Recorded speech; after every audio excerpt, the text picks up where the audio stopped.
गुजरातच्या गांधीनगरमधील एका माणसासाठी वैवाहिक आनंद जीवघेणा ठरला. गांधीनगरमध्ये एका महिलेने लग्नाच्या 4 दिवसांनीच तिच्या पतीसोबत जे काही केलं ते ऐकूनच तुमच्या अंगावर काटा येईल.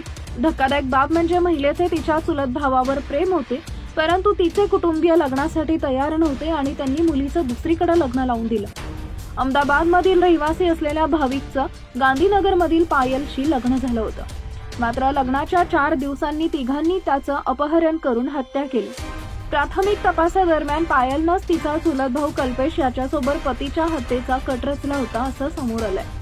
कल्पेशवर पायल आधीपासूनच प्रेम करत होती. याच कारणामुळे तिनं भावेशला संपवलं. भाविकचं लग्नानंतर अवघ्या 4 दिवसांनी अपहरण करण्यात आलं. भाविक हा पत्नीला घेण्यासाठी सासऱ्यांकडे जात होता, मात्र तो पत्नीच्या घरी पोहोचला नाही. त्यानंतर सासरच्यांनी भाविकच्या वडिलांना फोन करून भाविकाला नसल्याचं सांगितलं. यानंतर भाविकच्या सासरचे आणि त्याचा शोध घेण्यासाठी निघाले. सासरच्या लोकांनी भाविकचा शोध घेतला असता त्याची ऍक्टिव्हा दिसली. जवळच चौकशी केली असता इनोव्हा कारमधून आलेल्या तिघांनी भाविकला उचलून नेल्याचं समजलं.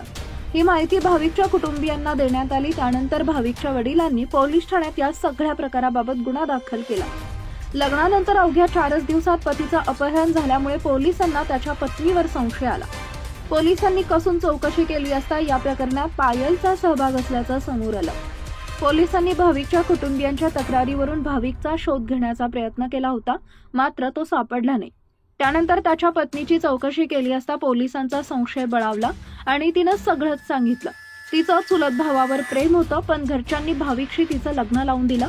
त्यानंतर पायल आणि कल्पेश यांनी भाविकला त्याच्या मार्गावरून दूर करण्याचा प्लॅन केला असं पायलनं सांगितलं.